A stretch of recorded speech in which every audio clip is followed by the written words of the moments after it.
نحمده ونصلي على رسوله الكريم اما بعد فاعوذ بالله من الشيطان الرجيم بسم الله الرحمن الرحيم رب اشرح لي صدري ويسر لي امري واحلل عقدة من لساني يفقهوا قولي ان الحمد لله نستعينه ونستغفره ونعوذ بالله من شرور انفسنا ومن سيئات اعمالنا من يهده الله فلا مضل له ومن يضلله فلا هادي له واشهد ان لا اله الا الله واشهد ان محمدا عبده ورسوله يا ايها الناس اتقوا ربكم الذي خلقكم من نفس واحدة وخلق منها زوجها وبث منهما رجالا كثيرا ونساء واتقوا الله الذي تساءلون به والارحام ان الله كان عليكم رقيبا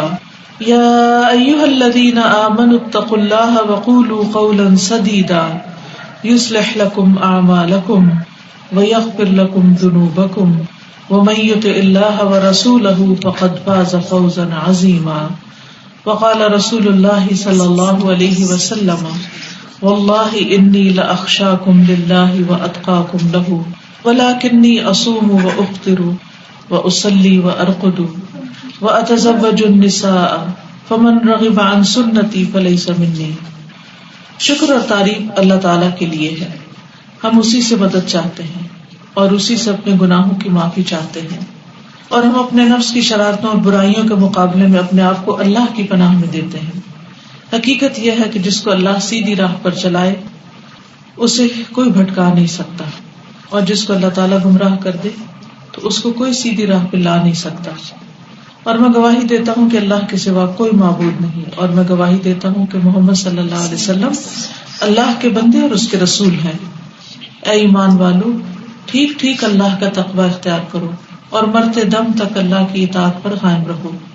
اے لوگوں، اپنے رب کے غضب سے ڈرو جس نے تمہیں ایک جان سے پیدا کیا اور اسی سے اس کا جوڑا پیدا فرمایا، اور پھر ان دونوں کے ذریعے بہت سے مرد اور عورتیں پھیلا دی۔ اس پالنے والے اللہ کی ناراضگی سے بچتے رہنا جس کا واسطہ دے کر تم ایک دوسرے سے اپنے حقوق مانگتے ہو، اور رشتہ داروں کے حقوق کا پاس اور لحاظ رکھو۔ یقین جانو اللہ تمہاری نگرانی کر رہا ہے۔ اے ایمان والو، اللہ سے ڈرتے رہو اور جچی تلی مضبوط بات زبان سے نکالو۔ اللہ تمہارے اعمال کی اصلاح کر دے گا اور گناہوں پر معافی کا پردہ ڈال دے گا، اور جو لوگ اللہ اور اس کے رسول کی اطاعت اور فرمانبرداری کریں گے وہ عظیم کامیابی سے سرفراز ہوں گے۔ اور نبی صلی اللہ علیہ وسلم نے فرمایا، اللہ کی قسم، میں تم سب میں اللہ سے زیادہ ڈرنے والا، تم سب میں زیادہ اس کی ناراضگی سے بچنے والا ہوں، لیکن میرا حال یہ ہے کہ میں کبھی نفل روزے رکھتا ہوں، کبھی بغیر روزے کے رہتا ہوں، راتوں کو نماز بھی پڑھتا ہوں اور سوتا بھی ہوں، اور عورتوں سے نکاح بھی کرتا ہوں، بس جو میری اس سنت سے منہ پھیرے اس کا مجھ سے کوئی تعلق نہیں۔ معزز خواتین، اس وقت میں نے آپ کے سامنے جو چیز پڑھی ہے اس کو خطبہ نکاح کہتے ہیں۔ جب شادی ہوتی ہے تو مردوں کے درمیان جب نکاح کی بات ہو رہی ہوتی ہے تو اس وقت یہ خطبہ بھی پڑھا جاتا ہے۔ اس میں ہمیں کیا تعلیم دی گئی ہے اس کے بارے میں ان سب کو معلوم ہونا چاہیے، چاہے شادی ہو چکی ہے یا ہونے والی ہے، کیونکہ ذمہ داریاں پڑھنے سے پہلے اگر پتا ہو کہ ہماری ذمہ داری کیا ہے اور ہمیں زندگی کو کیسے گزارنا ہے تو زندگی میں خوبصورتی پیدا ہو جاتی ہے۔ تو آئیے دیکھتے ہیں کہ اس خطبے میں ہمارے لیے کیا تعلیمات ہیں۔ سب سے پہلی بات، ان الحمد للہ، بے شک تعریف اللہ کے لیے۔ حقیقت یہ ہے کہ تعریف کا مستحق وہی ہے۔ کیوں؟ اس لیے کہ سب کچھ اسی نے بنایا ہے، سب کچھ اسی کا دیا ہوا۔ مثلا ہمیں اللہ نے بنایا ہے، اور ہمارے اندر جو کچھ بھی ہے، چاہے دیکھنے کی قوت ہے، سوچنے کی قوت ہے، بولنے کی قوت ہے، کچھ کرنے کی قوت ہے، کھانے پینے کی طاقت ہے، اس میں ٹیسٹ ہے، اچھی اچھی چیزیں دیکھنے انجوائے کرنے کا، یہ سب کچھ اسی کا دیا ہوا ہے۔ قرآن مجید میں آتا ہے، وما بکم من نعمت فمن اللہ، تمہارے پاس کوئی بھی جو نعمت ہے وہ اللہ کی طرف سے۔ تو تعریف اس کی جاتی ہے کہ جس کے اندر کوئی خوبی ہو اور کمال کی خوبی، اور پھر اس کی جاتی ہے کہ جس سے ہمیں کوئی فائدہ پہنچ رہا ہو۔ یعنی اللہ سبحانہ وتعالیٰ، اس کے اچھے اچھے نام ہیں، اس کی بہترین صفات ہیں، ساری خوبیاں اس کے اندر ہیں، اور اس کے ساتھ ساتھ ہمیں جو کچھ دیا ہے اسی نے دیا ہے، اس لیے ہمیں اسی کا شکر ادا کرنا چاہیے. شادی کا موقع ایک خوشی کا موقع ہوتا ہے، سارے خاندان کے لیے خوشی کا موقع ہوتا ہے. خوشی کے موقع پر خوش ہونا چاہیے، لیکن اس پر اللہ کا شکر ادا کرنا چاہیے. یعنی اللہ تعالیٰ کی تعریف کرنے کا مطلب کیا ہے کہ اللہ تعالیٰ کے ہم شکر گزار ہیں کہ اللہ جو کچھ تو نے ہمیں دیا ہے ہم اس پر راضی ہیں. اور پھر نستعینہ، ہم اسی سے مدد چاہتے ہیں، کیونکہ زندگی میں کوئی بھی کام جو ہم کرتے ہیں اس میں جو کچھ بھی ہم استعمال کرتے ہیں وہ اللہ کی طرف سے تو ہے، لیکن عموماً ہم کریڈٹ اپنے آپ کو دیتے ہیں. میں نے یہ کیا، میں نے وہ کیا، اپنی تعریفیں، اپنی قابلیت، اپنے بڑی بڑی باتیں، حالانکہ دینے والا تو اللہ سبحانہ وتعالی. ہم ہر نماز میں سورۃ فاتحہ پڑھتے ہیں، اس کے اندر بھی یہی کہتے ہیں ایاک نعبد و ایاک نستعین. جب انسان کہتا ہے نا ایاک نعبد، صرف تیری ہم عبادت کرتے ہیں، تو عبادت کیا؟ جھکنا، یعنی اللہ کے آگے ہم جھکتے ہیں. تو اس سے سارا تکبر چلا جاتا ہے، یعنی ہم کوئی چیز نہیں ہے، ہمیں اللہ نے بندہ بنایا ہے. معبود صرف وہ ہے، بندے معبود نہیں ہیں. کوئی بھی ہم سے بڑا ہو، چاہے ماں باپ ہو، چاہے شوہر ہو، چاہے استاد ہو، کوئی بزرگ ہو، کوئی بھی ہو، وہ انسانوں میں اللہ نے رتبے بنائے ہیں، لیکن کوئی بھی ان میں سے اللہ کا مقام نہیں لے سکتا کہ اس کی بات مانی جائے اور اللہ کی بات چھوڑ دی جائے. اور دوسرا، جب ہم کہتے ہیں ایاک نستعین، صرف تجھ سے ہی ہم مدد چاہتے ہیں، تو اس کی وجہ سے انسان کے اندر ایک عاجزی پیدا ہوتی ہے، اور پھر انسان کے اندر سے ریاکاری بھی نکل جاتی ہے. کیونکہ جو کچھ ہمارے پاس ہے جب اس کی طرف سے ہے تو پھر ہمیں یعنی ساری شکر اور ساری توجہ اس کی طرف کر لینی چاہیے. کوئی ہماری بھی تعریف کرے یا کوئی ہم نے کچھ پہنا ہوا ہے اس کی تعریف کرے تو ہمارا دھیان فوراً اللہ کی طرف جائے. ھذا رحمت من ربی، ھذا من فضل ربی، یہ میرے رب کا فضل ہے کہ اس نے مجھے عطا کیا ہے.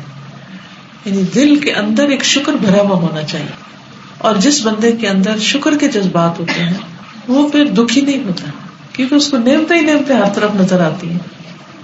مختلف چیزیں اللہ تعالیٰ کی دی ہوئی اپنے اندر باہر. اللہ تعالیٰ نے کئی بیماریوں سے ہمیں بچایا، محتاجیوں سے بچایا، کھانے پینے کو دیا، رہنے کو دیا، ہر چیز عطا کی. تو ساتھ ساتھ انسان کچھ بھی ملے اور کسی بھی چیز کے ہونے پر ذرا بھی غرور و تکبر آنے لگے تو انسان کو فوراً کہ یہ تو دیا تو مجھے اللہ نے، میرا اس میں کیا کمال ہے. تو پھر اس سے انسان کے اندر جتنی عاجزی ہوتی ہے اتنا ہی وہ بندہ اللہ تعالیٰ کا پسندیدہ ہوتا چلا جاتا ہے. اور جتنا بھی انسان اللہ کا شکر ادا کرتا ہے اللہ تعالیٰ نعمتوں میں اضافہ کرتا چلا جاتا ہے. تو ایک تو اپنا دل مطمئن رہتا ہے، اور دوسرے یہ کہ نعمتیں اور زیادہ آتی ہیں. لیکن جب انسان ناشکری کرتا ہے تو پھر نعمتیں چھن جاتی ہیں. پھر ہم نستغفرہ، اور ہم اس سے معافی چاہتے ہیں، بخشش مانگتے ہیں، استغفار کرتے ہیں. کیونکہ ہوتا یہ ہے کہ اللہ تو ہمیں نعمتیں دیتا ہے، لیکن وہ نعمتیں کھا کے، پہن کے، استعمال کر کے، حاصل کر کے جواباً ہم اس طرح اللہ کی عبادت اور ذکر اور شکر نہیں کرتے، اس کا حق ادا نہیں کرتے. سب کچھ اس نے دیا لیکن ہمارے پاس اسی کے لیے وقت نہیں. نماز ایسے وقت پہ پڑھتے ہیں جب تھوڑا سا ٹائم رہ جائے، باقی دنیا کے کام ہوتے رہتے، یہ بھی کر لوں، یہ بھی کر لوں، یہ بھی کر لوں، اور جب تھک جاتے ہیں پھر کہتے ہیں چلو نماز پڑھ لیں. پھر اس میں نہ دھیان ہوتا ہے اور نہ توجہ ہوتی ہے، دنیا بھر کی باتیں کرتے چلے جاتے ہیں، ذکر کے لیے وقت نہیں ہوتا ہمارے پاس. اسی طرح اور بھی بہت سی کمیاں کوتاہیاں ہوتی ہیں، بندوں کے حق میں بہت سی کمیاں ہمارے اندر ہیں. پھر خاص طور پر شادی کے موقع پر اللہ تعالیٰ ایک عرصے کے بعد ایک رشتہ عطا کرتا ہے، خوشی کا موقع ہوتا ہے، لیکن ہم اس خوشی کے موقع پر ہی اللہ کو ناراض کرتے ہیں. ایسی ایسی رسموں میں پڑھ کے، نمازیں لیٹ کر کے، کھانوں میں اسراف کر کے، اور اس کے علاوہ مکس پارٹیاں کر کے، پھر اس میں ضرورت سے زیادہ پیسہ ضائع کر کے، یہ ساری چیزیں کر کے ہم اللہ کو ناراض کر رہے ہیں. تو اس پر ہمیں اللہ سے معافی مانگنی چاہیے کہ اللہ تعالیٰ ہمیں نعمتوں کا شکر ادا کرنے والا بنانا. کہیں ایسا نہ ہو کہ نعمتیں پا کے ہم تیری نافرمانی کریں، اور جب انسان گناہ کرتا ہے تو پھر اللہ تعالیٰ کی طرف سے پکڑ بھی آتی ہے، کبھی رزق کی کمی کی شکل میں، کبھی اولاد میں کمی کی شکل میں، کبھی اور دلوں کی تنگی کی شکل میں، کسی بھی چیز کی طرف سے آ سکتی. تو اس لیے انسان ہر دم استغفار کرتا ہے، اور اگر استغفار کرتا ہے تو جیسے شکر کا فائدہ ہے نا، استغفار کے بھی بڑے فائدے ہیں۔ قرآن مجید میں سورۃ نوح میں آتا ہے، حضرت نوح علیہ السلام نے اپنی قوم کو بتایا، فَقُلْتُ اسْتَغْفِرُوا رَبَّكُمْ، میں نے اپنی قوم سے کہا کہ تم اپنے رب سے استغفار کرو، يُرْسِلِ السَّمَاءَ عَلَيْكُمْ مِدْرَارًا، آسمان تم پر برسنے والا بھیجے، یعنی خوب بارشیں ہوں گی، وَيُمْدِدْكُمْ بِأَمْوَالٍ وَبَنِينَ، تمہیں مال اور بیٹے عطا کرے گا، یعنی استغفار کرو گے، کیونکہ ہر انسان کی خواہش ہوتی ہے اور مال ہو اور یعنی بیٹے، خاص طور پہ بیٹیاں کتنی بھی ہوں لیکن بیٹے کی خواہش۔ وَيَجْعَلْ لَكُمْ أَنْهَارًا، اور تمہارے لیے نہریں جاری کر دے گا، جب نہریں ہوگی، پانی وافر ہوگا، وافر تعداد میں باغ کھیتیاں وغیرہ ہوگیں گی، رزق کی فراوانی ہوگی، بھوک نہیں ہوگی، قحط نہیں ہوگا، نعمتیں ہی نعمتیں ہوں گی۔ تو انسان کی زندگی میں کسی بھی چیز کی کمی ہو، کمیاں اور امتحان تو ہر شخص کی زندگی میں ہوتے ہیں، تو انسان کثرت سے استغفار کرنا شروع کر دے، کیونکہ اللہ تعالیٰ کا وعدہ ہے، مَا كَانَ اللَّهُ مُعَذِّبَهُمْ وَأَنْتَ فِيهِمْ، آپ نبی صلی اللہ علیہ وسلم کے بارے فرمایا جب تک آپ ان کے اندر موجود ہیں اللہ ان کو عذاب نہیں دے گا، اور نہ ان کو عذاب دے گا کہ جب وہ استغفار کر رہے ہیں۔ تو ایک بزرگ کا قول ہے کہ اگر پتھر بھی برس رہے ہو نا، لیکن اگر جو انسان استغفار کر رہا ہے وہ پتھر اس پہ نہیں پڑے گا، یعنی اللہ تعالیٰ اس کو عذاب نہیں دے گا۔ ٹھیک ہے، امتحان تو ہر انسان کی زندگی میں، لیکن اللہ تعالیٰ اس سے ناراض نہیں ہوگا۔ تو نماز ہم پڑھتے ہیں تو ہمارے اندر کمی کوتاہی رہ جاتی ہے، ہم صدقہ خیرات کرتے ہیں تو اس میں کبھی دکھاوا یا کوئی ایسی بات آ جاتی ہے، کبھی وہ چیز نہیں کرتے جو اللہ کو پسند ہوتی ہے، کبھی ہم اپنا فرض زکوٰۃ بھی ادا نہیں کرتے پوری طرح، کبھی اور اس طرح کی کمی بیشی۔ تو چاہے عبادات ہوں، چاہے بندوں کے حقوق ہوں، چاہے کوئی لین دین معاملات ہوں، چاہے اخلاق کا معاملہ ہو، کتنی دفعہ ایسا ہوتا ہے کہ ہم دوسرے کے ساتھ معاملہ کرتے ہوئے اخلاق کی حدوں سے باہر نکل جاتے ہیں اور ہم ریئلائز بھی نہیں کرتے، تو اس موقع پر بھی تو جس انسان کے اندر ایک سلیم دل ہوگا نا، قلب سلیم، جو ڈیٹیکٹر کی طرح ہر وقت یہ ڈیٹیکٹ کرتا رہے گا کہ کون سا اس میں غلط چیز آ گئی ہے، تو اس سے اس کو فوراً احساس ہوگا کہ اب مجھے اس کو یہاں سے ریموو کرنا ہے کیونکہ یہ میرے لیے نقصان دہ ہے، تو فوری استغفار انسان شروع کر دے، یعنی دیر نہ کرے انسان کہ اچھا پھر جب مجھے وقت ملے گا یا کبھی حج عمرے پہ جاؤں گا یا کچھ پھر گناہوں کی معافی مانگ لوں گا، نہیں، جس گناہ کا جب بھی احساس ہو جائے، جب یاد آ جائے، دن کو آ جائے، رات کو آ جائے، انسان استغفار کرے۔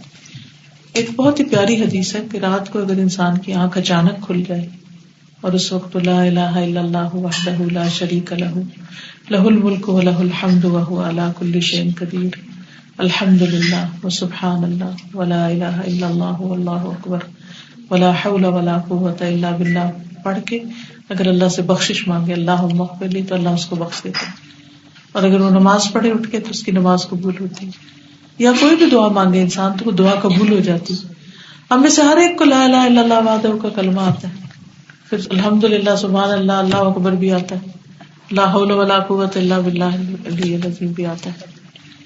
تو دن کے استغفار کے علاوہ رات کو بھی جب آنکھ کھلے تو لازماً استغفار کرے، کوئی پتہ نہیں ہماری آج کی رات آخری رات ہو، دن آخری دن ہو، تو اس لیے انسان دنیا سے جائے تو گناہوں کا بوجھ ساتھ لے کے نہ جائے، کیونکہ قیامت کے دن سب سے بدترین چیز انسان کے اپنے گناہوں کا بوجھ ہوگا، جو اس کے لیے شرمندگی کا باعث بھی بنے گا اور مصیبت اور تکلیف کا بھی، ناکامی کا سبب بنے گا۔ تو اس لیے خوشی کا موقع ہو، عبادت کا موقع ہو، حقوق العباد کا موقع ہو، ہر موقع پر استغفار۔ ونعوذ باللہ من شرور انفسنا، اور ہم اللہ کی پناہ چاہتے ہیں اپنے نفس کی شرارتوں سے بچنے کے لیے، کہ جب انسان غلط کرتا ہے تو پھر اس کے وبال بھی پڑتے، جیسے بچے شرارت کرتے ہیں نا تو پھر پٹائی کا ڈر ہوتا ہے، تو اسی طرح انسان کو یہ ڈر ہوتا ہے کہ اب میں نے یہ کر تو لیا ہے تو پتہ نہیں میرا کیا ہوتا ہے، لیکن اب بچائے کون؟ بچاتا بھی اللہ ہی ہے۔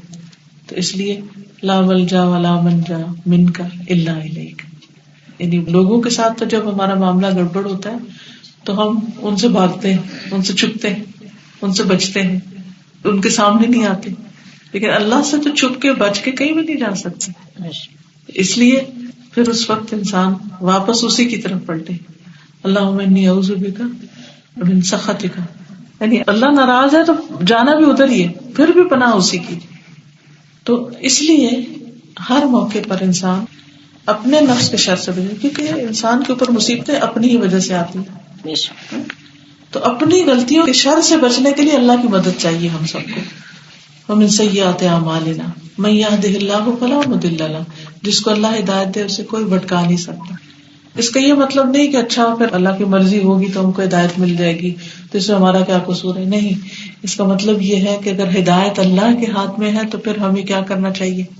اللہ سے ہدایت مانگتے رہنا چاہیے کہ اللہ تو ہمیں ہدایت دے دے. اور نہ صرف اپنے لیے بلکہ اپنے بچوں کے لیے، اپنے رشتے داروں کے لیے، سب انسانوں کے لیے.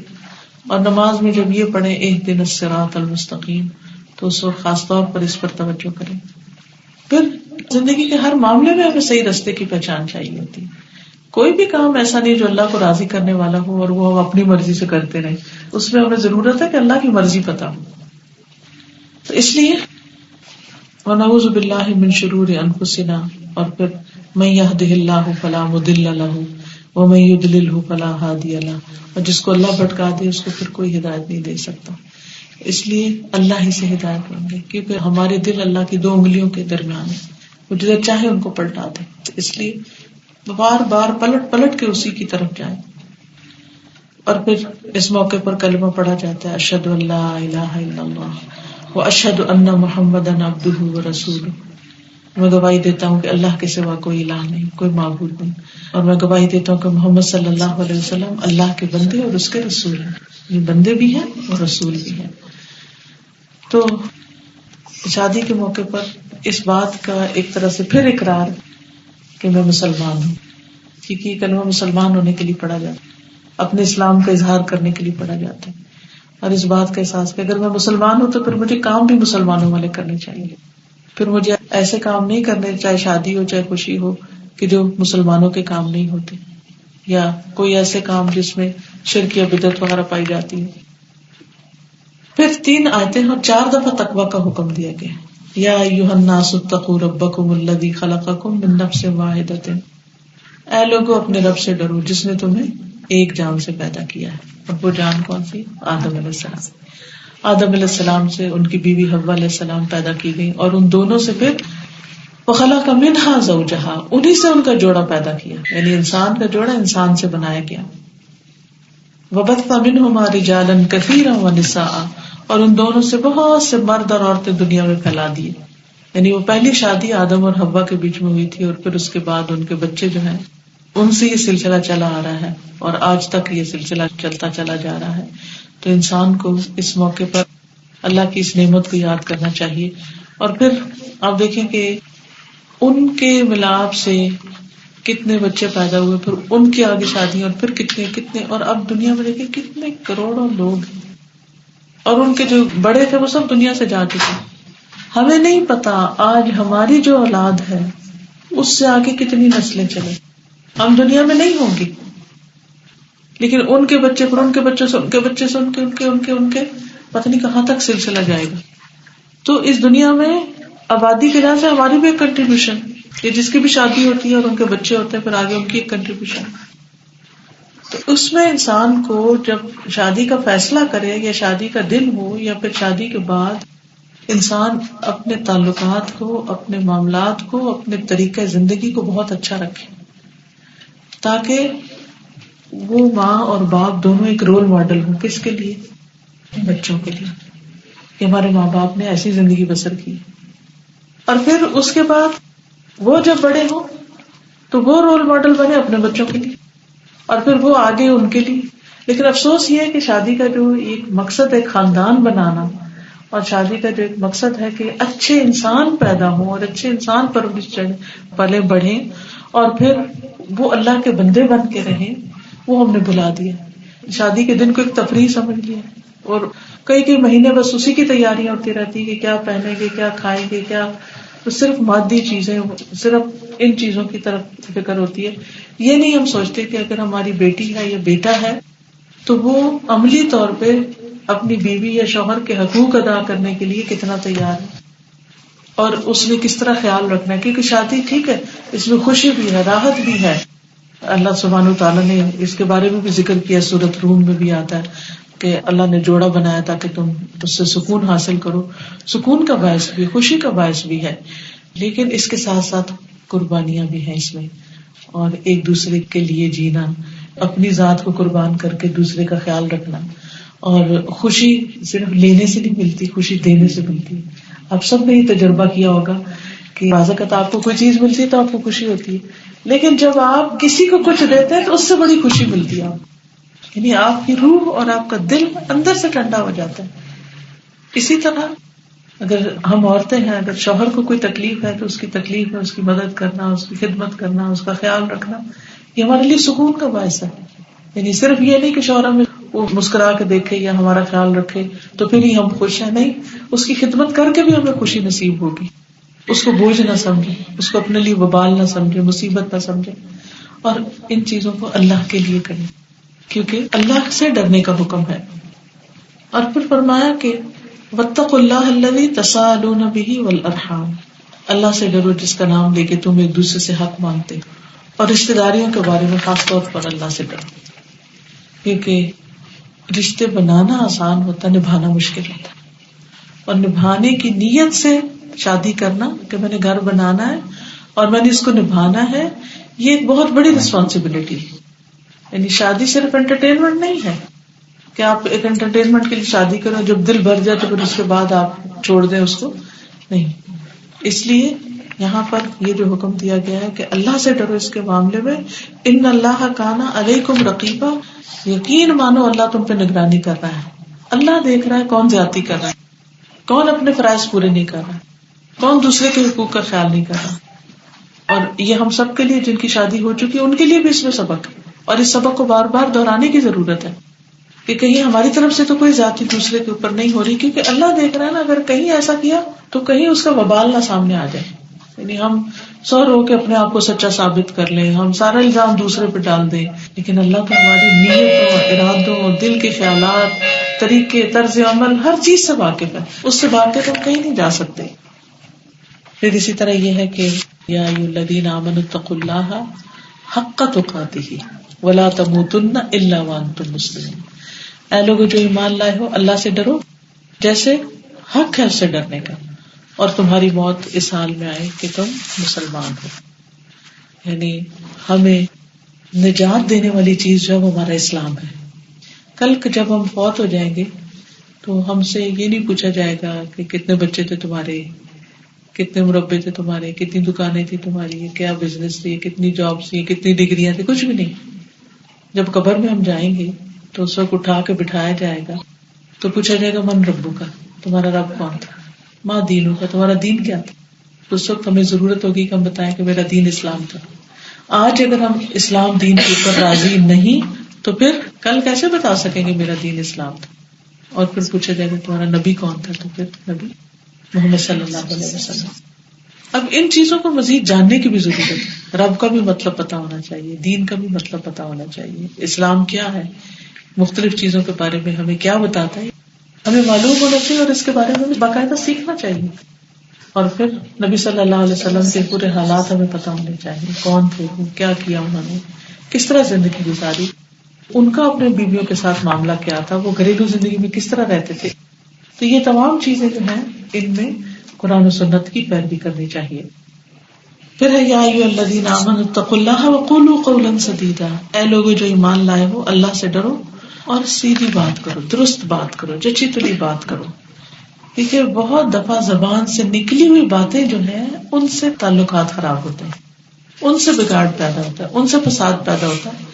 خاص طور پر اگر انسان اس معاملے میں دو رخی پالیسی اختیار کرے، دو چہروں والا ہو، کہیں بیٹھے تو کوئی بات کرے اور کہیں بیٹھے تو کچھ اور بات کرے، یعنی سامنے کچھ ہو پیچھے کچھ ہو. اور پھر یہ کہ کل پرسوں میں ایک پوسٹ پڑھ رہی تھی، اس میں زبان کے 40 گناہوں کا ذکر ہے.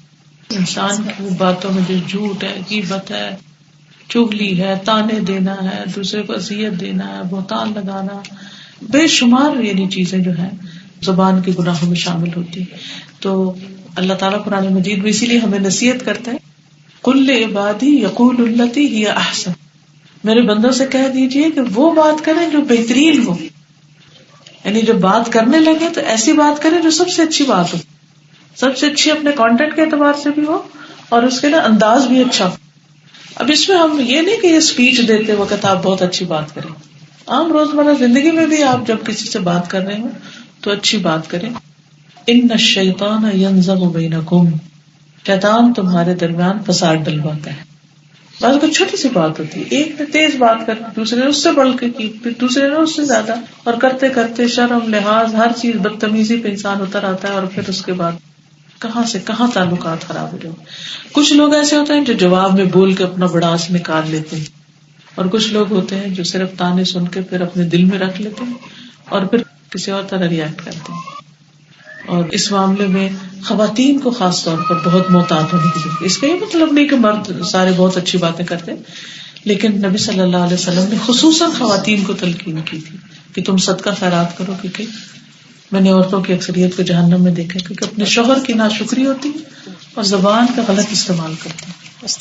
تو شوہر کا ناشکرا کرنے، عورت کا سب سے بڑا ٹیسٹ یہ، عورت کا امتحان ہے یہ کہ وہ اپنے میاں سے کیسے بات کرتی، اپنے شوہر سے کس طرح پیش آتی اور کس طریقے سے اس کے ساتھ رہتی ہے.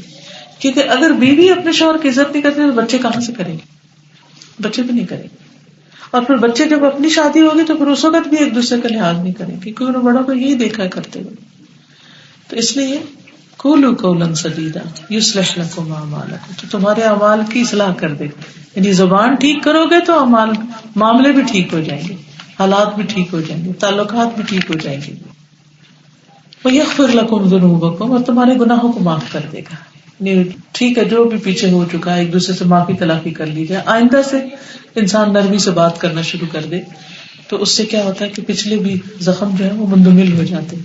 لیکن اگر انسان اپنی عادت نہیں بدلتا تو اس کو زبان کی وجہ سے انسان جتنا ذلیل ہوتا ہے وہ کسی اور چیز کی وجہ سے نہیں.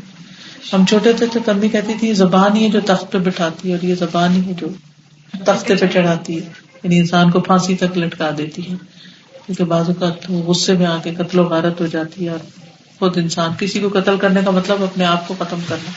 تو اس لیے سوچ سمجھ کر اور نپی تلی اور جچی تلی بات کرنے کی ضرورت ہے.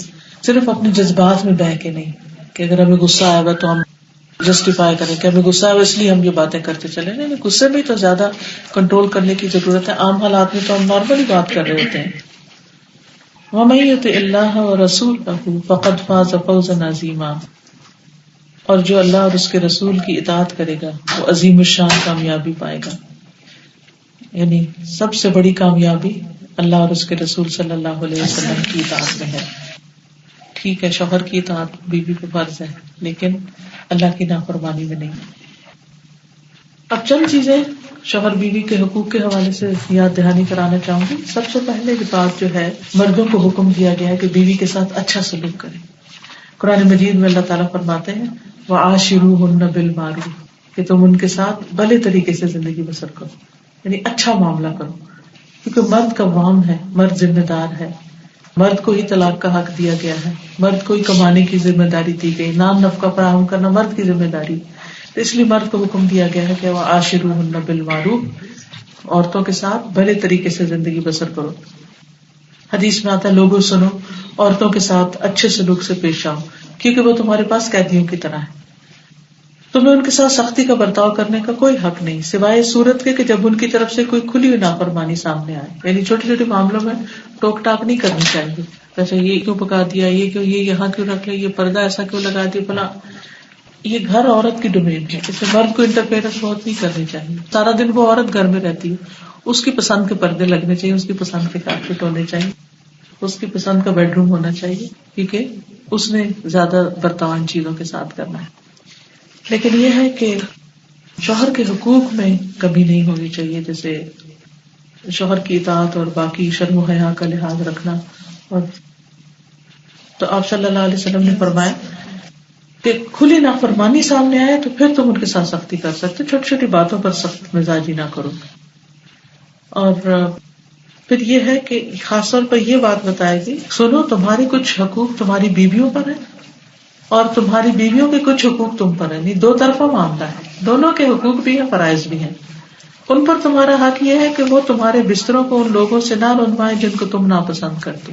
یعنی کوئی ایسا غیر مرد گھر میں نہ آئے کہ جس کا آنا شوہر کو ناپسند. اور تمہارے گھروں میں ایسے لوگوں کو نہ آنے دیں جن کا آنا ناگوار ہو. سنو ان کا تم پر یہ حق ہے کہ تم انہیں اچھا کھلاؤ، اچھا پہناؤ. یعنی بیوی کی بنیادی ضروریات کا خیال رکھنا چاہیے. پھر اسی طرح بیوی سے اچھا گمان رکھنا چاہیے، کیونکہ بدگمانی جو ہے نا وہ تعلقات خراب کرتی، یہاں سے کام خراب ہونا شروع ہوتا ہے. اگر دوسرے سے محبت ہو، دوسرے پر اعتماد ہو، ٹرسٹ ہو، تو اس سے غلطی بھی ہو جائے تو انسان کہتا ہے کوئی بات نہیں، پھر کیا ہوا، انسان ہے. لیکن اگر ٹرسٹ نہ ہو تو پھر چھوٹی چھوٹی باتیں جو بہت بڑی لگنے لگتی ہے.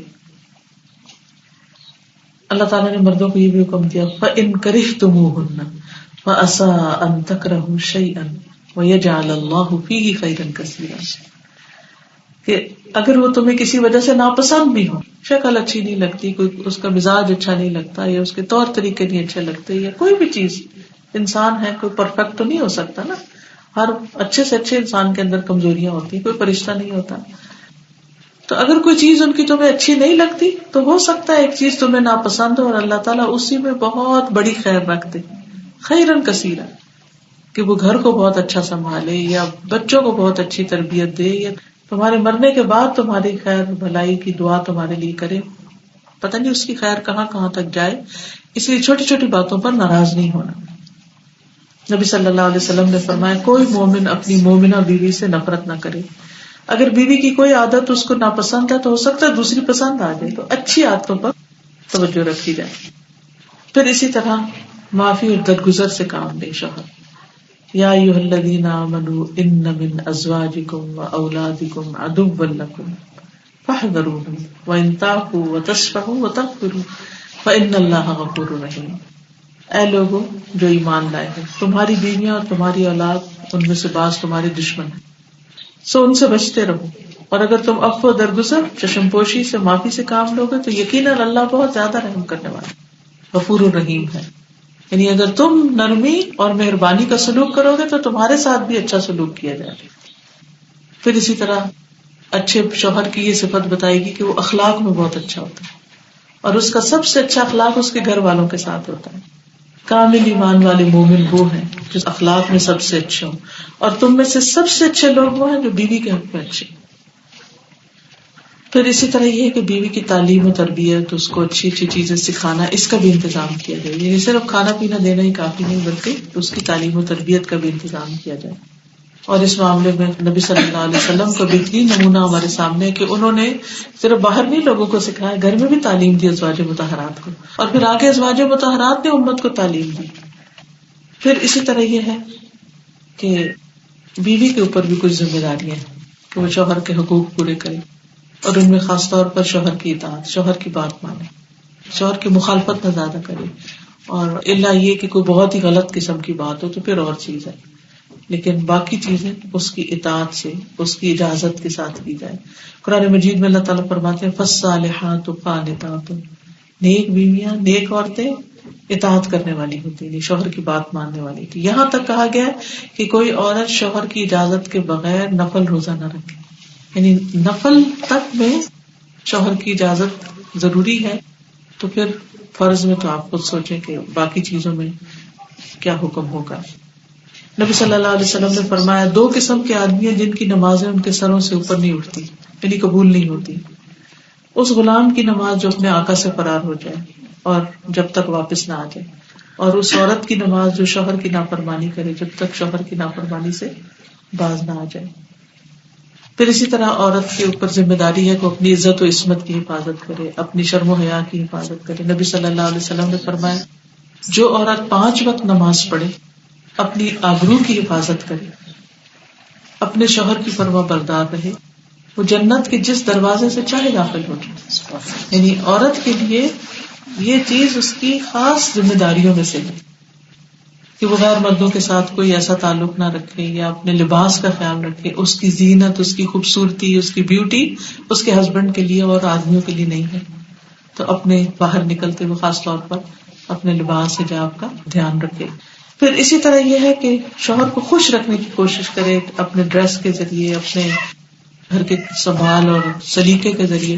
کیونکہ عام طور پر کیا ہوتا ہے کہ گھر میں تم جو چاہے پہنے رکھتے ہیں، جب باہر نکلتے ہیں تو پھر بن سنور کے نکلتے ہیں. تو اس چیز سے بچنا چاہیے. جس عورت نے اس حال میں انتقال کیا کہ اس کا شوہر اس سے راضی اور خوش تھا تو وہ جنت میں داخل ہوگی.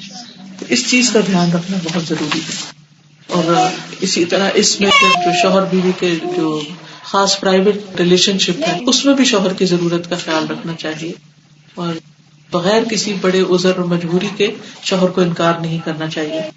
پھر شوہر کے شکر گزاری اور احسان ماننا چاہیے. حضرت اسماء کہتی ہیں کہ ایک بار نبی صلی اللہ علیہ وسلم میرے پاس سے گزرے، میں اپنی پڑوسن سہیلیوں کے ساتھ تھی. آپ نے ہمیں سلام کیا اور ارشاد فرمایا، تم پر جن کا احسان ہے ان کی ناشکری سے بچو.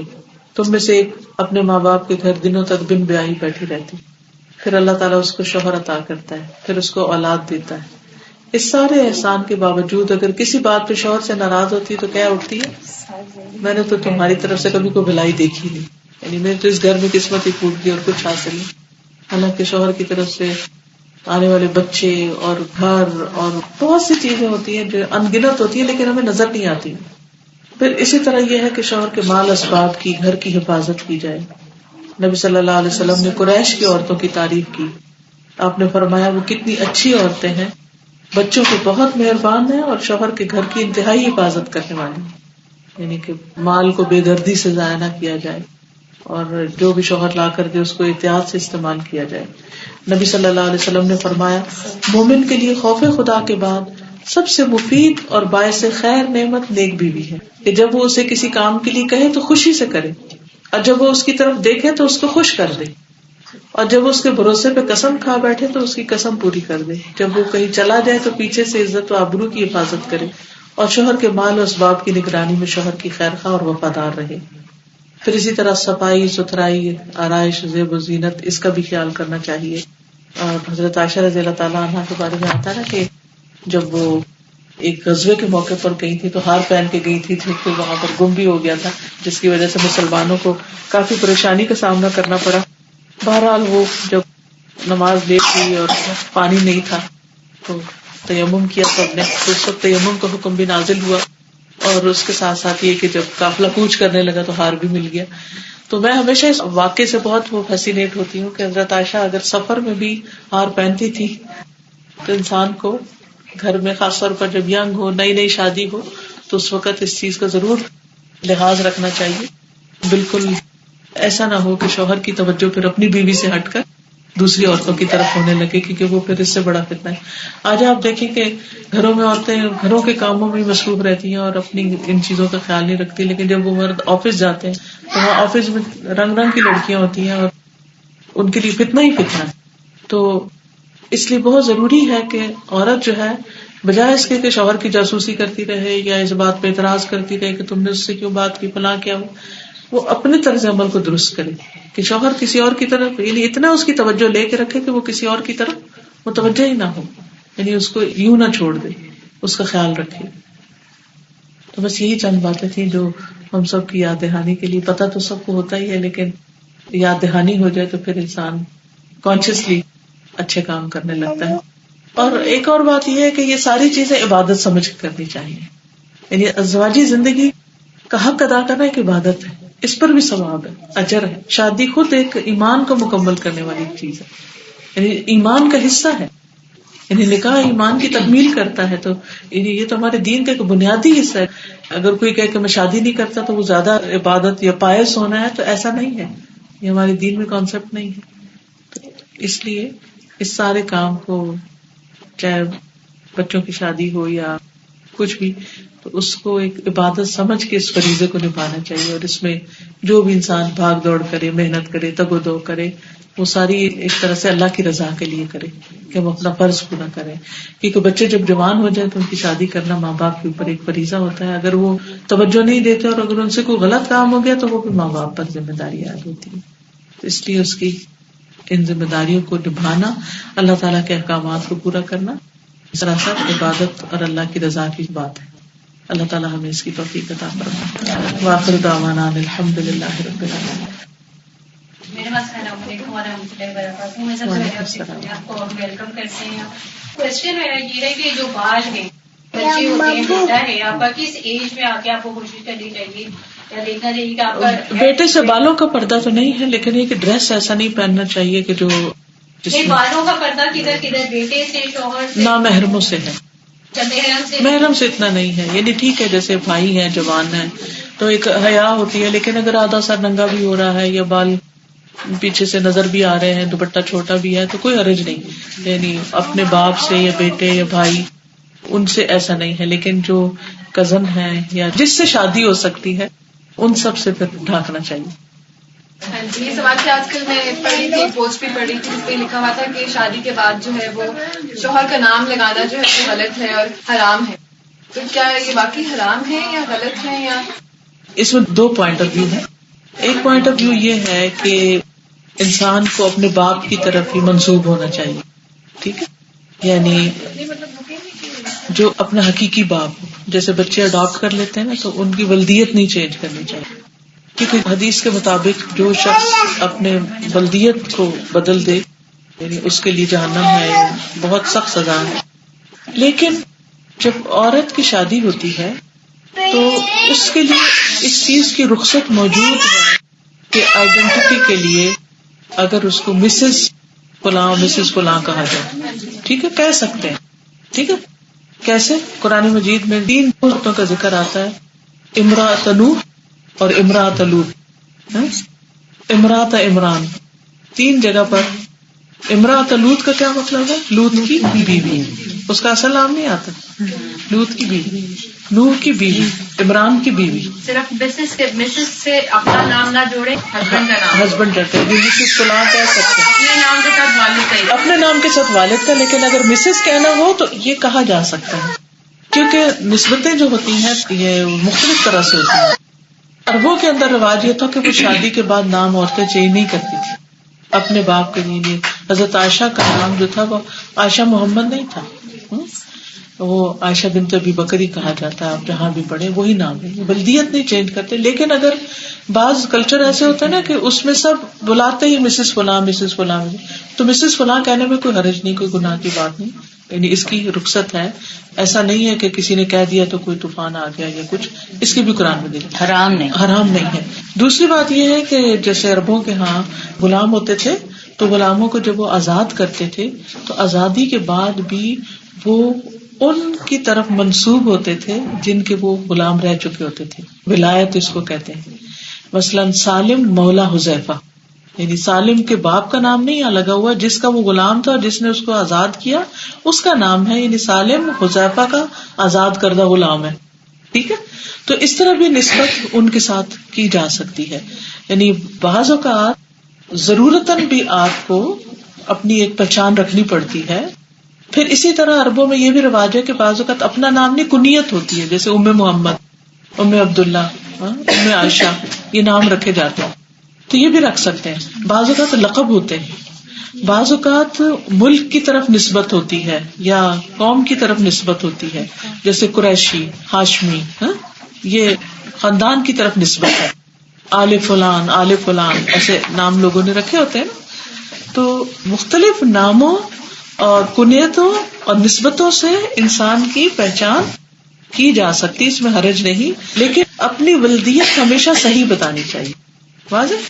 جیسے NIC میں NIC رائٹنگ کے لیے ہے, اور یہاں پہ ہمارے آپ کا جو نیشنل آئیڈینٹی کارڈ ہے اس پہ ایمفسائز ہوتا ہے کہ you are going to write the husband name, کیونکہ آپ کی پھر ہی تو پہچان ہوگی کہ یو آر میرڈ. ٹھیک ہے, تو آپ اس میں رائٹنگ میں تو لے آتے ہیں, لیکن جب آپ بولتے ہیں تو والد کا نام بولیں, تو یہ اس طرح سے ٹھیک ہے یا رائٹنگ اس میں دیکھیں لکھا ہوتا ہے نا نیچے, یہ دیکھیے اپنا نام الگ ہے اور شوہر کا نام نیچے الگ ہے. ٹھیک ہے, اب مثلا میرا نام لکھا ہوا فرحت نسیم ہاشمی اور نیچے لکھا ہوا محمد ادریس زبیر, دونوں کے خانے الگ الگ ہیں, تو اسی طرح لکھا جاتا ہے. ٹھیک ہے. ڈاکٹر صاحب ایک اور سوال کرنا ہے, یہ شادی کے موقع کی بات ہے کہ کتنا یہ جو ایونٹ ہے اس کو استطاعت والا اور قدر والے جو سے اندازے سے جن کو اللہ تعالیٰ نے دیا ہے کہ دونوں اپنی اپنے حیثیت کے مطابق کر سکتے ہیں. جیسے ابھی پچھلے دنوں ایک ماشاء اللہ ہماری اچھی جاننے والی ہیں اور انہوں نے اپنے بچوں کی شادی کی ہے. ماشاء اللہ اللہ تعالیٰ نے بڑا تقویٰ انہیں نصیب کیا, بڑی سادگی کے ساتھ, لیکن انہوں نے اپنے رشتے داروں کو بھی نہیں بلایا. یہ تو مطلب جو جاننے والے تھے, مطلب چھوٹا سا فنکشن انہوں نے کیا, اور یہ کہ لڑکی لڑکے کو ساتھ نہیں بٹھانا اور مطلب فوٹوگرافی اور یہ ساری چیزوں سے بچے الحمدللہ. لیکن یہ کہاں تک ہے آپ اپنے جو رشتے دار ہیں, گیدرنگ کتنی بڑی جو ان سی ہے وہ ہو سکتی ہے, اور جو کھانا اصل میں یہ ایک موقع ہوتا ہے رشتوں کو جوڑنے کا. دور دور سے جیسے آتے ہیں سارے، اگر ہم اس موقع کو چھوڑ دیں کب بلائیں گے آپ ان کو؟ وہی یعنی کوئی دوسرے شہر میں رہتا ہے کب اکٹھے ہوں گے؟ ہاں جی، تو اعتدال ہونا چاہیے، نہ تو یہ کہ ٹوٹل بائیکاٹ ہو، اور نہ یہ کہ انسان رشتے دار کیا پھر جو بھی کوئی جان پہچان کبھی ایک دفعہ ملا اس کو بھی بلا کے تو ایک شو آف کرے، وہ ٹھیک نہیں. لیکن ایٹ لیسٹ رشتے داروں کو، قریب کے جانے والوں کو، ہمسایوں کو اگر انسان بلا لیتا ہے، اور اپنی حیثیت کے مطابق، ضروری نہیں ساتھ کھانے کھلائیں، آپ ان کو کھانا نہیں پکا سکتے وہ بھی نہ پکائیں، آپ کچھ بھی سرو کریں. ظاہر ہے جو دور سے آئے گا اس کا ایک اہتمام ہوگا، لیکن یہ ہے کہ اس کو نیچرل انداز میں رہے. اور دوسرا یہ کہ بیٹی کو جہیز بنانے کی ضرورت نہیں ہے اور دینے کی، وہ ایک فارمل جہیز یہ بھی بنائے وہ بھی، لیکن اپنے بچے کو آپ کوئی بھی تحفہ دے سکتے ہیں. اور وراثت میں بھی بچے وراثت کا بھی ایک حصہ ہوتا ہے، اور ویسے بھی ان کو دینا تو دینا ہوتا ہے. دیکھیے اگر ہمارے گھر کو مہمان بھی آتا ہے نا تو اس کا بھی ایک حق ہوتا ہے نا. بالکل، کہ جب وہ جاتا ہے اور پھر اگر کسی عورت کی شادی ہوتی ہے اور طلاق ہوتی ہے تو اس وقت بھی قرآن مجید میں کیا ہے، وَمَتِّعُوهُنَّ، یعنی انہیں کچھ دے دلا کے رخصت کرو. تو اگر طلاق کے بعد شوہر کو دینے کا حکم ہے تو شادی کے وقت ماں باپ کو منع تھوڑی ہے کہ آپ کچھ بھی نہ دیں. اعتدال رکھیں، نہ تو یہ کہ کچھ بھی نہیں دینا اور نہ یہ کہ قرضہ اٹھا کے دینا، بس حیثیت کے مطابق جو بھی آپ خوشی سے کچھ نہ کچھ جن کے پاس ہے کچھ جو دے سکتے ہیں بس خوشی سے. آپ کا تھوڑے دنوں پہلے میں بھی الحمدللہ یہ خطبہ نکاح کا درس تھا اختیار کیا آپ کی سیریز سن کے، اس میں آپ ذرا خوشی کا اظہار کن طریقوں سے کیا جا سکتا ہے نا، وہ بھی تھوڑا سا بتائیں. آپ بتائیے کیا سنا تھا؟ کس طرح؟ بلکہ شیئرنگ ہو جائے گی نا، آپ بتائیے. میں لیکچر تیار کری تھی تو اس میں 4 طریقے جو سے ہیں خوشی کا اظہار کرنے کے. نبی پاک صلی اللہ علیہ وسلم خوشی کا اظہار کیسے کرتے تھے کہ الحمد، تعریف اللہ کی، تکبیرات، اور آپ کی عادت تھی کہ آپ سب کو اکٹھا کر کے کھانا کھلاتے تھے، اور لڑکیوں کو آپ نے اجازت بھی دی جیسے شادی یا عید کے تہوار پر دف بجا کے کوئی کچھ گا سکتی ہیں. تو الحمدللہ وہ میرے دل کا بوجھ تھوڑا سا ہلکا ہو گیا. باقی یہ کہ توفیق اللہ کی ہے، جس کو اللہ تعالیٰ جتنا تقویٰ نصیب کرے تو اپنی خوشی کا جو اظہار ہے وہ اسی طریقے پہ کیا جائے تاکہ اللہ بھی ہم سے خوش ہو. کیونکہ خوشیاں ساری، جیسے ڈاکٹر صاحبہ نے بھی بتایا کہ منسوب اللہ سے ہیں. اللہ تعالیٰ قادر ہے کہ ان خوشیوں سے توڑ تک پہنچائے، یا اللہ نہ کرے جیسے خطبۃ نکاح میں موت کا بھی ذکر ہے نا، کہ آپ کی ہستی بستی خوشی جو سی ہے اس میں کسی وقت اچانک اس طرح ہو جائے. اس طرح ایک دفعہ ایک ہماری بہت اچھی جاننے والی ہیں تو انہوں نے مجھے کہا کہ کھانا ہے اور آ جاؤ، بیٹے کی شادی تھی. تو میں نے کہا باجی میری تو اپنی کلاس ہے تو میں تو نہیں آ سکوں گی. نہیں تم کلاس ختم ہوتے ہی آ جانا، بس کھانا ہے. تو میں ان کے گھر چلی گئی تو وہ گانا بھی تھا. اب گانا تھا تو ٹھیک سیگریگیشن تھا، کوئی مرد نہیں تھا. تھوڑی دیر گزری تو وہ گانا دف سے اوپر گیا اور انڈین گانے، پھر وہ ڈانس شروع ہو گیا. مجھے سمجھ نہ آیا کہ انہوں نے مجھے بلایا کیا کہ میرے پاس آ کے کہنے لگی کہ تمہیں برا لگا ہوگا. میں نے کہا باجی دیکھیں سزا اور جزا کا اختیار تو میرا نہیں ہے، میں نے تو اللہ کی ایک بات آپ کو بتانی ہے. وہ میرا بیٹا کہتا تھا کہ تھوڑی سی خوشی کرنی ہے. میں نے کہا ہم سوچتے ہی نہیں کہ ہماری خوشی دینے والے کو ناخوش کر کے پوری ہوتی ہے. ہم ہمیشہ اپنی کوئی بھی خوشی، ابھی کل بھی میں ایک جگہ پہ میں یہ بات کہہ رہی تھی، وہ بیمار تھے ان کے گھر میں کہہ رہی تھی کہ ہم کیوں خوشی کے موقع پہ اللہ کو یاد نہیں رکھتے. جب کوئی بیمار ہو جاتا ہے تو لمبے مسئلے بچ جاتے ہیں، آیت کریمہ کا ختم کرا رہے ہیں، فلانی چیز کا وظیفہ کرا رہے ہیں. کیوں ہمیں شادی کے موقع پہ نماز یاد نہیں رہتی کہ اللہ کا شکر ادا کیا جائے؟ نماز سب سے بہترین عبادت ہے نا. تو کیوں شادی کے موقع پہ ہمیں نہیں یاد رہتا کہ ہم نے رات کو اٹھ کے تسبیح کرنی ہے اور اللہ کی پاک ذات جس نے ہمیں یہ خوشی نصیب کی ہے. کیونکہ عام طور پہ کیا ہوتا ہے خوشی کے موقع پہ ہم اپنے پیاروں کو یاد رکھتے ہیں. بالکل. تو اللہ سے ہمیں سب سے زیادہ پیار ہونا چاہیے، تو اللہ کو کیوں بھول جاتے ہیں؟ اللہ کو ہی بھول جاتے ہیں، خوشی دینے والے کو ہی بھول جاتے ہیں. میرا ایک اور کوشچن ہے کہ جس طرح اب آج کل کافی سارے گھرانوں میں یہ کہ فنکشنز کو سمیٹنے کا بھی کہ کم سے کم فنکشن ہو، یا اس میں اس طرح ہو سکتا ہے کہ نکاح ہو اور اسی دن جس طرح رات کو ڈنر دے دیا جائے ولیمے کا، کہ بیچ میں ایک گیس. اصل میں ولیمہ جو ہے نا وہ اصل میں شوہر کی طرف سے جب شادی کنزومیٹ ہو جاتی ہے اس کے بعد ہوتا ہے ولیمہ، یعنی بیوی رخصت ہو جائے اور پھر اس کے ساتھ ٹائم اسپینڈ کر اس کے بعد ولیمہ. میرا سوال یہ ہے کہ کچھ لوگ جو پالک بچے جو ہوتے ہیں ان کے نام کے ساتھ اپنا نام لکھوا دیتے ہیں. ہاں یہ ٹھیک نہیں، ایسا نہیں کرنا چاہیے، یہ نہیں کرنا چاہیے کیونکہ اس سے نام نسب پہ فرق پڑ جاتا ہے نا. ان کا نہیں معلوم ہے، نہیں معلوم تو پھر ان کو یعنی کوئی بھی فرضی نام رکھ دینا چاہیے، عبداللہ. اور ابھی آپ نے ذکر کیا کہ جن سے نکاح ہو سکتا ہے اس سے پردہ ہے. جی. تو جیسے آپ کا جیٹ ہے اور دیور ہے تو آبویسلی خاوند کی زندگی میں تو ان سے نکاح نہیں ہو سکتا، اور جوائنٹ وہ تو خاوند کی زندگی میں تو کسی بھی مرد سے نہیں ہو سکتا صرف. لیکن وہ یہ ہے کہ جب اگر آپ جوائنٹ میں رہ رہے ہیں جوائنٹ جی جی تو پردہ آپ کا ان سے لازم ہے. یعنی کہ اپنے بال وغیرہ نہیں ان کے سامنے کھولنے چاہیے، ہنسی مذاق ان سے نہیں کرنا چاہیے، مطلب ٹھیک ہے رہ رہے ہیں. اور یہ جو ایک تو ہماری سوشل اور ہماری اخلاقی تربیت ہوتی ہے کہ آپ کے جیسے شادی کے بعد بچوں کو کہا جاتا ہے کہ آپ اپنے ان لاز میں جائیں، خدمت کریں. جی. اور مطلب جیسے آپ کے ساس سسر ہیں، لیکن دین میں کیا اجازت ہے؟ جس طرح ماں باپ کی عبادت کی خدمت ہمیں کرنی ہے، obviously اس کا ہمیں جواب دینا ہے، وہ فرض ہے.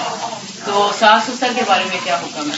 اس میں جو بھی کوئی بزرگ ہے، چاہے ہمارے اوپر اس طرح قانونی طور پر نہ بھی فرض ہو لیکن اخلاقی فریضہ ضرور ہے. ساس سسر کو چھوڑیں، اگر کوئی ہمسایہ بیمار ہے مثلا تو ہمارا کیا فرض بنتا ہے کہ ہم اس کا خیال رکھیں. تو میرا سوال یہ تھا کہ مطلب دین میں اس کی پوچھ ہے رشتوں کے اعتبار سے، یعنی اتنی تو نہیں جتنی اپنے ماں باپ کے ساتھ غفلت کی ہے، لیکن بہرحال کسی بھی چاہے کوئی بلی بھی بیمار ہو یا کوئی، اس میں دیکھیں شوہر کی ذمہ داری بیسیکل بنتی ہے نا، وہ بیٹا ہے اس کی کیونکہ شوہر کی مدد کون کرے گا اس کام میں؟ بیوی کرے گی. نسب کے اور سسرال دونوں کے جو اپنے رشتے دار بھی اور شوہر کے رشتے دار بھی. اگر خاوند پریشان ہے اپنے پیرنٹس کی وجہ سے تو اس کی ہیلپ اس کی مسز نہیں ساتھ کر رہی ہے. بالکل. تو وہ اگر وہ اس کے پیرنٹس کو اچھے طریقے سے دیکھے گی، فرض بنتا ہے نا اس کا کہ خاوند کی خوشی کی خاطر وہ کرے. جی جی بالکل یہی بات ہوگی. جی ضرور پوچھیں. اپنی ول پاور کیسے بڑھائی جائے، ڈٹرمنیشن آپ کیسے اس کو انکریز کر سکتے ہیں کہ میں یہ کام کرنا چاہتی ہوں. مائل سٹونز اپنے سیٹ تو کر لیتا ہے بندہ، مگر اس کے اوپر اسٹینڈ کرنا کس طرح اس کو. اصل میں ہمیں جو آخرت کا کانسیپٹ دیا گیا ہے نا ہمارے دین میں، آخرت کا کانسیپٹ کہتے ہیں دو چیزوں کو نہیں کبھی بھی بھولنا چاہیے، ایک اللہ کا ذکر اور ایک آخرت کی یاد.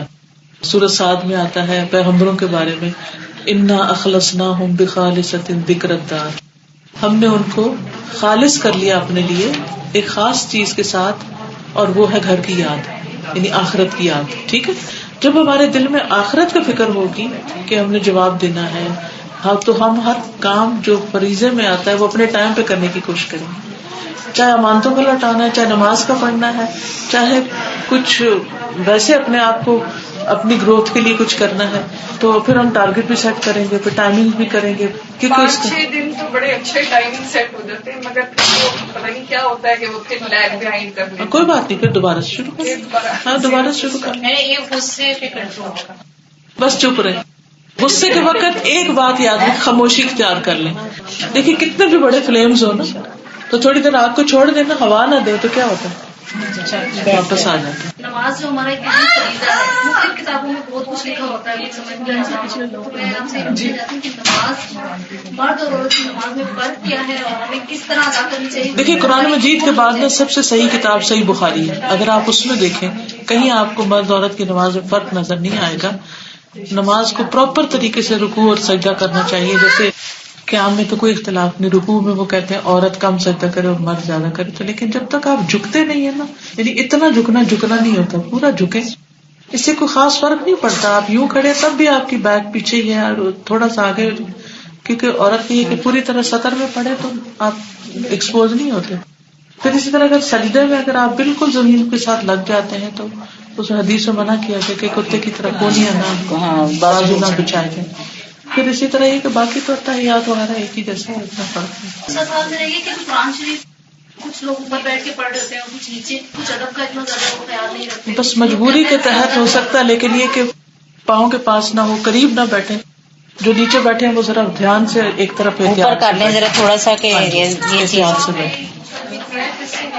اگر آپ نماز عورت کی یہ ہے کہ جتنا چھپ کر پڑھتے ہوئے پڑھے اتنا بہتر ہے. جی اندر کے اگر آپ کمرے میں کہیں باہر ہے کسی پارک میں، آپ کے پاس دو آپشن ہے، یا آپ گاڑی میں بیٹھ کر پڑھیں یا آپ پراپر سجدہ زمین پہ کریں. تھوڑا بچہ فرض نماز میں تو آپ کو پراپر سجدہ ہی کرنا پڑے گا. آپ گاڑی کی اوٹ میں کھڑے ہو جائیں. پردگی کا مطلب لوگ ہیں آپ سائڈ پر کہیں پڑھ سکتے ہیں. ہاں پڑھ سکتے ہیں. گاڑی میں فرض نماز نہیں ہوتی، گاڑی میں نفل سنت پڑھ لیں، فرض نہیں پوری کب ٹائم جا رہا ہوں پھر اب کیا کریں؟ پڑھ کے چڑھیں. نہیں، اگر راستے میں بھی ٹائم نہ ہو گھر جا کر پڑھ لیں جمع کر کے. جمع کر کے ظہر اور عصر، مغرب اور عشاء، لیکن ہمیشہ عادت نہیں ہونی چاہیے. مجھے یہ ربیع الاول کے جو میلاد ہے اس کے بارے میں دیکھیں ہمیں کوئی بھی کام کرنا نا، سمپل سا کوشچن ہے، کیا نبی صلی اللہ علیہ وسلم نے خود کیا؟ کیا صحابہ نے کیا؟ اگر انہوں نے نہیں کیا تو ہم کیوں اس معاملے میں پڑھتے ہیں؟ کیونکہ ہمارے لیے تو رہنمائی وہاں سے ہی ہے نا. کیونکہ وہ بڑھتے بڑھتے بڑھتے، اصل میں عیسائیوں کی رسم تھی کہ وہ حضرت عیسیٰ علیہ السلام کو یوم ولادت مناتے تھے. ان کی دیکھا دیکھی مسلمانوں نے بھی شروع کر دیا، اور اب تو ان سے بھی آگے نکل گئے کہ اتنے دھوم دھڑکے سے سب کچھ کر رہے ہوتے ہیں. لیکن بیسک سوال میرا ہمیشہ یہ صرف نہیں کہ میلاد، کسی بھی چیز کے بارے میں، کہ اگر یہ نیکی ہے تو کیا یہ نبی صلی اللہ علیہ وسلم کو پتا تھی یا وہ بھول گئے؟ نہیں بھول سکتے نا کوئی نیکی کا کام. تو انہوں نے نہ کیا نہ حکم دیا. تو یہ ہم نے اپنے شوق سے شروع کیا، عقیدت میں شروع کیا. بعض اوقات عقیدت میں ہم ایک کام شروع کرتے ہیں لیکن اس کی شکل کچھ سے کچھ بن جاتی ہے. تو اس میں احتیاط، یعنی بچنا زیادہ بہتر ہے. اس میں ربیع الاول میں آپ جیسے کوئی مطلب اللہ کے نام کا کسی غریب کو کھانا کھلانا، آپ ہمیشہ کریں، صرف ربیع الاول میں نہیں، ہمیشہ کرتے رہیں، بس ہمیشہ کرتے رہیں، کیونکہ اس کے لیے مخصوص نہیں. رمضان میں تو ایکسٹرا عبادت یا صدقہ خیرات زیادہ کا حکم ہے یا اور، لیکن اس میں کوئی حکم ایسا نہیں ہے ہمارے. سبحان اللہ والحمد للہ ولا الہ الا اللہ واللہ اکبر ولا حول ولا قوة الا باللہ العلی العظیم. اللہم صلی علی محمد وعلی آل محمد كما صليت على إبراهيم وعلى آل إبراهيم إنك حميد مجيد. اللهم بارك على محمد وعلى آل محمد كما باركت على إبراهيم وعلى آل إبراهيم إنك حميد مجيد. ربنا آتنا في الدنيا حسنة وفي الآخرة حسنة وقنا عذاب النار.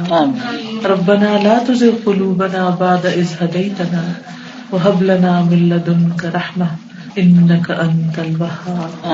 ربنا هب لنا من أزواجنا وذرياتنا قرة أعين واجعلنا للمتقين إماما. ربنا لا تؤاخذنا إن نسينا أو أخطأنا. ربنا ولا تحمل علينا إصرا كما حملته على الذين من قبلنا. ربنا ولا تحملنا ما لا طاقة لنا به واعف عنا واغفر لنا وارحمنا انت مولانا فانصرنا على القوم الكافرين. یا حی یا قیوم برحمتک نستغیث. یا رب العالمین، جو کچھ ہم نے پڑھا ہے تو اسے قبول فرما، ہمیں اس پر عمل کرنے والا بنا. یا اللہ اس گھر کو بابرکت بنانا، ان کے بچے کی شادی کو کامیاب بنانا، اور باقی سب بچوں کی شادیوں کو بھی کامیاب بنانا. یا رب العالمین، ہم سب کے بچے ہماری آنکھوں کی ٹھنڈک ہوں، ہمارے لیے بہترین صدقہ جاریہ ہوں. یا رب العالمین انہیں دنیا اور آخرت کی خوشیاں نصیب فرما. یا رب العالمین ہمارے والدین پر اپنی رحمت نازل فرما. یا رب العالمین خیر اور بھلائی کی برکت ہماری نسلوں میں جاری کر دے. یا اللہ کوئی بھی اس سے محروم نہ رہے. اللہ ہمارے بچوں کو دین پر قائم رکھنا، ان کے ایمان کی حفاظت کرنا. یا اللہ ان کو بہترین نباہ دینا. یا اللہ ان کو ازدواجی زندگی کی خوشیاں نصیب کرنا. اللہ ہمارے گھروں کو آباد کر دے، ہر قسم کے شر اور حسد اور نظر اور جادو اور ہر برائی سے محفوظ کر دے. یا اللہ ہمیں نیکی کے کاموں کا شوق دے، برائی کے کاموں سے بچنے کی توفیق دے. اللہ ہمیں شیطان کے وسوسوں اور شر سے محفوظ کر. اللہ ہمیں پھسلنے سے، غلط طرف جانے سے بچا لے. یا اللہ ہم سب کے حال پر رحم فرما، تمام بیماروں کو صحت عطا فرما، سب دکھی لوگوں کے دکھ دور کر دے. اللہ کوئی ڈپریشن میں مبتلا ہے اس کا ڈپریشن دور کر دے. یا رب العالمین جتنے بھی بیمار ہیں انہیں سب کو صحت عطا فرما. ربنا لا تؤاخذنا إن نسينا أو أخطأنا. ربنا ولا تحمل علينا إصرا كما حملته على الذين من قبلنا. ربنا ولا تحملنا ما لا طاقة لنا به واعف عنا واغفر لنا وارحمنا أنت مولانا فانصرنا على القوم الكافرين. آمین. اس گھر پر اپنی خیر و برکت نازل فرما. رب العالمین دنیا اور آخرت کی خوشحالیاں نصیب فرما. رب العالمین تو ہر تکلیف اور ہر مصیبت سے محفوظ رکھ. رب العالمین جو نیکی کے کام یہاں ہو رہے ہیں ان کو اور زیادہ برکت عطا فرما. یا اللہ جو جو خیر اور بلائی سے محروم ہے، علم سے محروم ہے، ان سب کو یہ نعمت عطا فرما اور ہم سب تجھ سے اس حال میں ملے کہ تو ہم سب سے راضی ہو جائے. ربنا تقبل منا انك انت السميع العليم وتب علينا انك انت التواب الرحيم. وصلى الله تعالى على خير خلقه محمد وعلى آله وأصحابه وأهل بيته أجمعين برحمتك يا أرحم الراحمين. سبحانك اللهم وبحمدك أشهد أن لا إله إلا أنت أستغفرك وأتوب إليك.